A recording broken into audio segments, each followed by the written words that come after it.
أعزائي طلاب وطالبات الصف الأول الإعدادي، معادنا النهاردة مع آخر درس في المنهج. يا ريت تكون متابعني من أول خطوة بخطوة.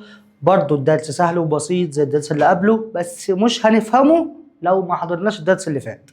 فيا ريت تكون حاضر الدرس اللي فات وحلينا الواجب بتاعه، ونشتغل مع بعض في آخر درس النهاردة اسمه الاحتمال النظري والاحتمال التجريبي. يعني احنا النهاردة بنتكلم عن الاحتمال.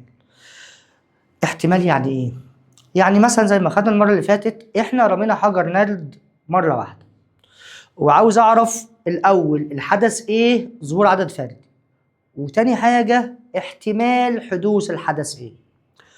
الحدث ايه نفسه بيساوي 1 و3 و5، دول الأعداد الفردية اللي في حجر النرد. طب هما كام عنصر؟ 3. طب وحجر النرد كله فيه كام عنصر؟ 6. يبقى بي ايه احتمال الحدث ايه بيساوي 3 اللي هم ان ايه اللي هم عدد عناصر ايه على 6 اللي هم ان اس عدد عناصر فضاء العينة كله. يبقى احتمال اي حدث باختصار كلمة probability احتمال الحدث ايه بيساوي عدد عناصر الحدث ايه على عدد عناصر فضاء العينة. الموضوع سهل. امال ايه احتمال نظري وايه احتمال تجريبي؟ احتمال نظري زي اللي احنا عملناه دلوقتي، انا لا في ايدي حجر نرد ولا استخدمته اصلا، انا بتكلم بناء على المعلومات اللي انا عارفها. حجر النرد فيه 6 اوجه، والاحتمال الحدث اللي هو عايزه فيه 3 عناصر، يبقى 3 على 6 اللي هو بيساوي نص. ده اسمه احتمال نظري. لا انا معايا حجر نرد ولا رميته ولا اعرف اي حاجه، احنا بنتكلم عن معلومات نظريه انا عارفها بس. طب ايه الاحتمال التجريبي؟ طبعا ده كله هيبان في الشرح بعد شويه، بس عشان تبقى فاهم الدرس ماشي ازاي. ايه الاحتمال التجريبي؟ ان اجيب حجر نرد فعلا ماشي، وارميه مثلا 100 مره، وفي كل مره اسجل عندي كل ما يظهر عدد فردي اسجل انه ظهر عدد فردي، فالاقي تقريبا في المية دول ممكن يظهر عندي 49 مره عدد فردي، و51 ما يظهرش عدد فردي، يظهر عدد زوجي. يبقى الاحتمال هنا لو رمناه مره تانية، احتمال انه يظهر عدد فردي بيساوي 49 على 100 او 49 من 100، اللي هو قريب قوي من النص. وكل ما زودنا عدد التجارب كل ما كانت القيمة تطلع أدق، تطلع قريب من النص أكتر. يعني لو رمناها 1000 مرة أحسن من نرميه 100 مرة بس. فالاحتمال التجريبي احتمال قائم على تجربة أنا عملتها بالفعل، لكن الاحتمال النظري بناء على معلومات بس أنا عارفها من غير ما أعمل التجربة. نشوف كده خطوة خطوة في الشرح. احتمال وقوع أي حدث بيساوي عدد نواتج الحدث أو عدد عناصر الحدث على عدد كل النواتج أو عدد عناصر الفضاء العينة. BA probability of A عدد عناصر احتمال حدوث A بيساوي عدد عناصر A على عدد عناصر فضاء العينة. يمكن كتابة الناتج على أكثر من صورة، يعني الناتج ممكن يطلع نص زي ما حضرنا المرة اللي فاتت، النص ممكن اكتبها 5/10 وممكن اكتبها 50%.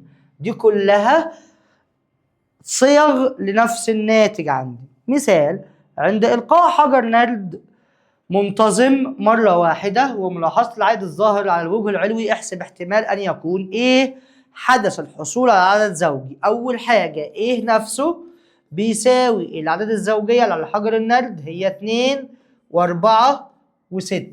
طبعا فضاء العينة اللي بستخدمها في كل دول هم اس بيساوي 1 و2 و3 و4 و5 و6.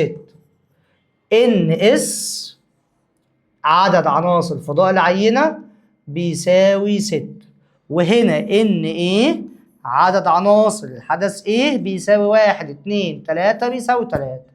يبقى بي ايه احتمال حدوث ايه بيساوي ان ايه على ان اس، يعني 3 على 6 يعني بيساوي نص، واقدر اكتبها 5/10 واقدر اكتبها 50%. طيب بي، حدث الحصول على عدد فردي 1 و3 و5، عددهم برضو 3، احتماله بيساوي 3 على 6. خلي بالك الحدث نفسه بكتب عناصره كلها جوه قوس مجموعة، ولو ما فيهوش عناصر بكتب فاي ويبقى عدد عناصره بصفر. الاحتمال ما بيطلعش بفاي، الاحتمال يطلع 0 على 6 يبقى الاحتمال بصفر. الاحتمال ده دايما عدد، الاحتمال ده دايما عدد أكبر من أو يساوي 0 وأقل من أو يساوي 1. لا ينفع يبقى عدد سالب، ولا ينفع يبقى عدد أكبر من 1، ولا ينفع يبقى عدد أكبر من 100%. يبقى هو من 0 ل1. ينفع يبقى 0 لو هو مستحيل، وينفع يبقى 1 لو هو مؤكد، وينفع يبقى عدد في النص لو هو بسيط أو ممكن، زي ما احنا شرحنا الدرس اللي فات. طيب حدث سي، حدث الحصول على عدد أولي اللي هم 2 وال3 وال5، وعدد عناصره برضه 3 ويبقى الاحتمال بتاعه بنص. دي أما الحلول كلها اهي، ده الاس بتاعنا فضاء العينة، وعدد عناصر اس 6 زي ما احنا قلنا في أول حاجة. العدد الزوجية اللي هي 2 و4 و6 عددهم 3، يبقى احتمال ايه بيساوي نص، فاكتبه 5 من 10 50%، والفردية نفس الحكاية نص، والعدد الأولي نفس الحكاية نص. رقم 4 كان عاوز مني العدد اللي أقل من 8. حجر النرد كل العدد اللي عليها أقل من 8، يبقى هنا ان دي بيساوي 6، وده حدث مؤكد، يبقى احتمال دي بيساوي 6 على 6 بيساوي 1 اللي هو في 100%. طيب رقم 5 احتمال ظهور عدد أكبر من 6. مفيش أي عدد أكبر من 6، يعني اف هنا مثلا، أنا مش فاكر كان مسميه إيه بس وليكن اف بيساوي فاي، لكن ان اف ما ينفعش أكتبها بفاي، ده عدد يبقى صفر. يبقى بي إي، يبقى ده اسمه إيه؟ بي إي احتمال حدوث لحدث إي بيساوي 0 على 6 اللي هو بيساوي 0، وعشان كده ده حدث مستحيل. طيب الأعداد اللي هو بتاعت اف هنا، ده اف، الاعداد بتاعت اف هي الاعداد اللي اكبر من 2 واقل من 5 اللي هم 3 و4. دول كام عنصر؟ عددهم 2، يبقى بي اف بيساوي 2 على 6 اللي هي بيساوي تلت. العدد الزوجي الاول الوحيد هو 2، يبقى احتمال جي بيساوي 1. ما 2 يا مستر اهي، لا ده عنصر واحد عددهم 1، يبقى 1 على 6. نكتبه في الصورة دي، نكتبه في صورة عشرية، نكتبه في صورة نسبة مئوية، مفيش مشكلة. العدد 5 لو رميناه هو عدد 5 1، يبقى هيظهر مرة واحدة، يبقى 1 على 6 ده بي اتش. طيب التدريب اللي بعده، عند إلقاء حجر نرد منتظم مرة واحدة وملاحظة العدد الظاهر على الوجه العلوي، احسب احتمال أن يكون عدد فردي. كام عدد فردي في حجر نرد؟ 3، يبقى بي ايه اللي هو القانون ان ايه على ان اس اللي هو بيساوي، دي عدد فردي يعني في 3 عدد فردية، على ان اس ب6 اللي هو بيساوي نص. بي حدث الحصول على عدد أولي زوجي، يبقى بي probability of B بيساوي مفيش أولي زوجي غير عدد واحد بس اللي هو 2 على 6، ده احتمال البي.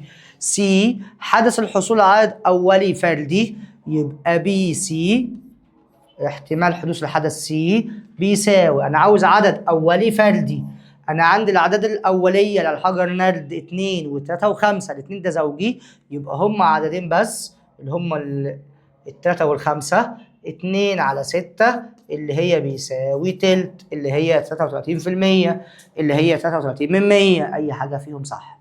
دي حدث الحصول على عدد أقل من 7، دول 6 عناصر، بي دي بيساوي 6 على 6 اللي هو بيساوي 1.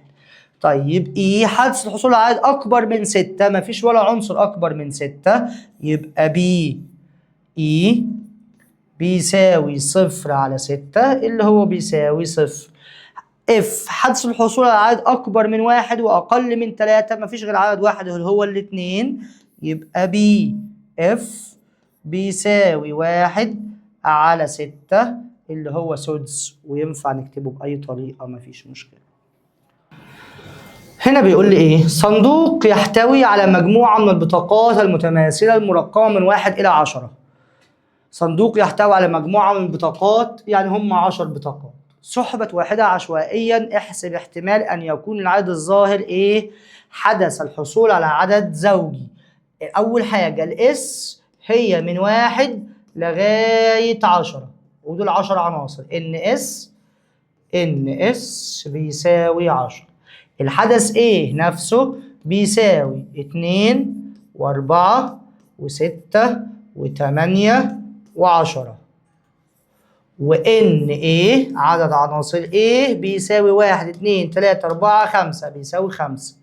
يبقى بي ايه احتمال حدوث الحدث ايه بيساوي 5 على 10 ان ايه على ان اس اللي هو بيساوي نص. طيب بي حدث ظهور عدد فردي، هنلاقيهم برضو 5، فهنقول بي احتمال حدوث الحدث بي بيساوي 5 على 10 اللي هو بيساوي نص. طيب سي حدث ظهور عدد أولي، سي نفسه بيساوي ايه العدد الأولية من 1 لغاية 10؟ 2 و3 و5 و7 فقط، دول 4 عناصر. يبقى بي سي احتمال حدوث الحدث سي بيساوي 4 على 10 اللي هي بتساوي، يا إما أكتبها 2 على 5، يا إما أكتبها 4 من 10، يا إما أكتبها 40%، أي طريقة صح. طيب دي حدث ظهور عدد مربع كامل، دي نفسها بتساوي ايه المربعات الكاملة من 1 لغاية 10؟ 1 وال4 وال9، دول 3 عناصر. يبقى هكتب له كده بي دي احتمال حدوث دي بيساوي 3 على 10 اللي هي ينفع اكتبها 3 من 10 وينفع اكتبها 30%. طيب الحدث اي حدث ظهور العدد 7 من 1 لغايه 10 مفيش غير 7 واحده بس، يبقى بي اي بيساوي 1 على 10. طيب اف حدث ظهور عدد اقل من 5، الواحد والاثنين والثلاثه والاربعه دول 4 اعداد، يبقى البي اف بيساوي 4 على 10. طيب جي حدث ظهور عدد اكبر من 10، مفيش ولا عنصر، يعني الجي نفسها بتساوي فاي، يعني الان جي بيساوي 0، هيبقى بي جي بيساوي 0 على 10 اللي هو بيساوي 0، وده حدث مستحيل. اتش حدث ظهور العدد 10، العدد 10 متكرر مرة واحدة، هيطلع معايا برضو 1 على 10. الحل بالتفصيل هنا هو موجود، انت راجع وشوف الإجابات مفيش أي مشكلة. طيب السؤال اللي بعد كده بيقول لي إيه؟ صندوق يحتوي على مجموعة من البطاقات المتماثلة المرقمة من 11 إلى 20. مرقمة من 11 لغاية 20 هم 10 بس، 11 12 13 14 15 16 17 18 19 20، دول 10 بطاقات بس. سحبت واحدة عشوائيا، احسب احتمال يكون العدد الظاهر ايه؟ حدث الحصول على عدد زوجي. يبقى ايه نفسها العدد الزوجية بتساوي 12 و14 و16 و18 و20. ان ايه بيساوي 1 2 3 4 5، يبقى بي ايه اللي هي بتساوي ان ايه على ان اس، المفروض نكتبها بيساوي 5 على 10 يعني بتساوي نص. طيب بي حدث ظهور عدد فردي هيطلع برضو بنص. سي حدث ظهور عدد اولي، يبقى السي نفسها بتساوي ايه العدد الاوليه من 11 لغايه 20. اول حاجه ال 11 ده اولي، وال13 اولي، وال17 اولي، وال19 اولي، 1 2 3 4. يبقى البي سي احتمال حدوث الحدث سي بيساوي 4 على 10 اللي هي بتساوي 2 على 5 اللي هي بتساوي 40%.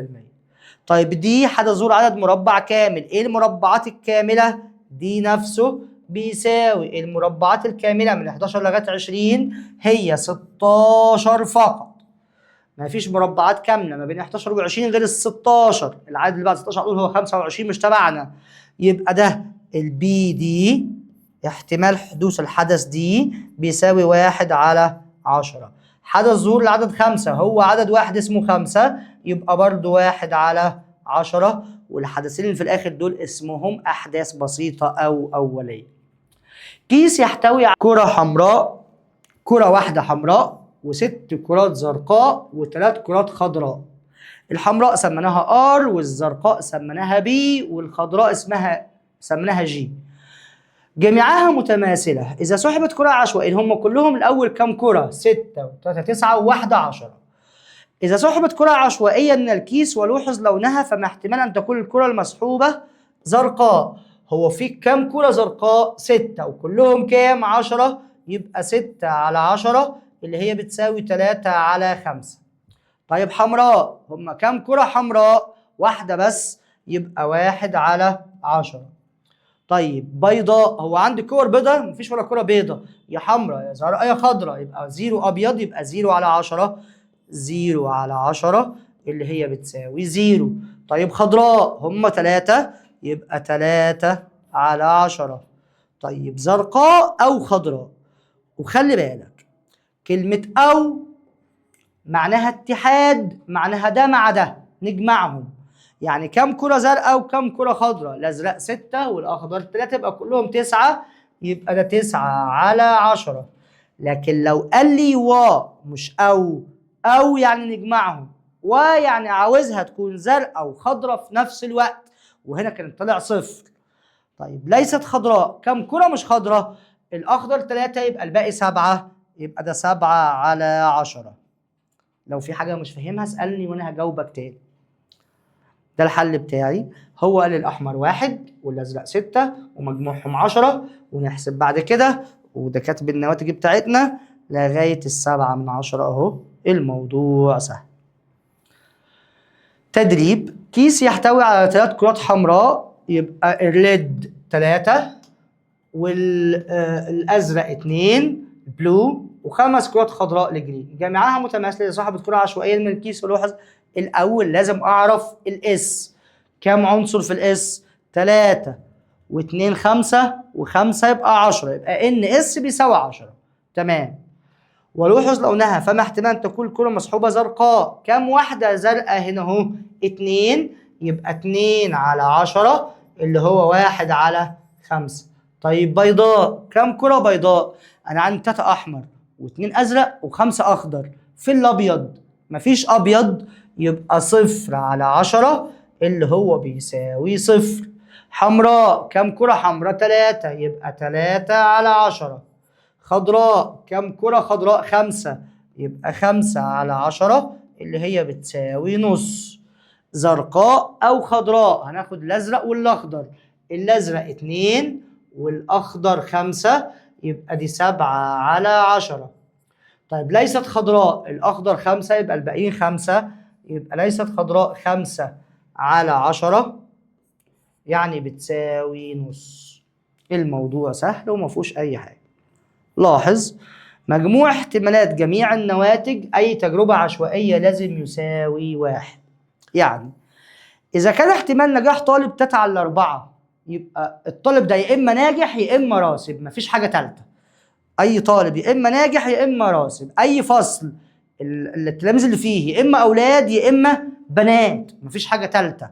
يبقى الاحتمالات دي مجموع احتمالاتها لازم يساوي 1. النجاح بتاع الطالب 3/4، يبقى رسومه بيساوي 1 ناقص 3/4 اللي هو بيساوي ربع.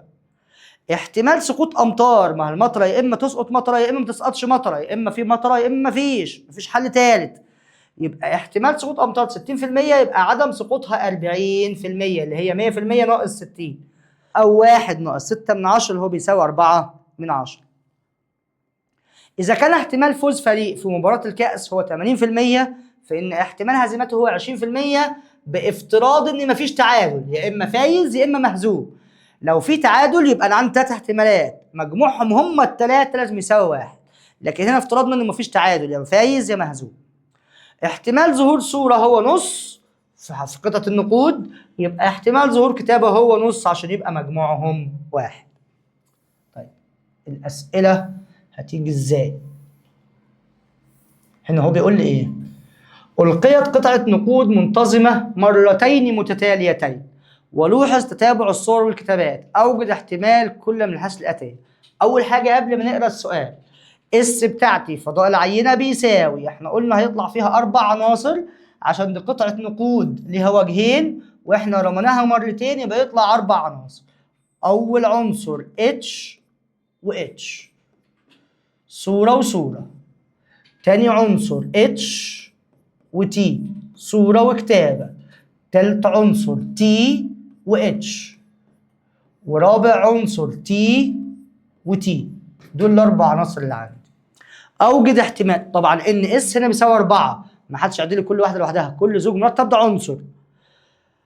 اوجد احتمال كل من الاحداث الاتيه. ايه حدث الحصول على صورتين؟ ايه من العناصر دول اللي فيه صورتين؟ واحد فقط، يبقى احتمال الحصول على صورتين 1 على كلهم كم عنصر؟ 4، يبقى 1 على 4. بي ده اسمه بي ايه، احتمال حدوث ايه بيساوي 1 على 4. بي حدث الحصول على صورة واحدة فقط، صورة واحدة بس. هنا في صورتين ما ينفعش، هنا في صورة وهنا في صورة، هنا ما فيش صور، يبقى دول عددهم 2. يبقى احتمال حدوث الحدث بي بيساوي 2 على 4 اللي هو بيساوي نص. طيب سي حدث الحصول على صورة واحدة على الأقل. وحلو قوي الكلمة دي ولازم نركز فيها.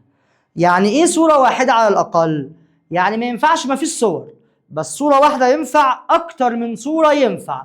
هنا في صورتين ينفع أدي 1، هنا في صورة ينفع يبقى 2، هنا في صورة ينفع يبقى 3، هنا ما فيش صور ما ينفعش. يبقى صورة واحدة على الأقل يعني صورة أو أكتر اللي هم بيساوي 3 على 4.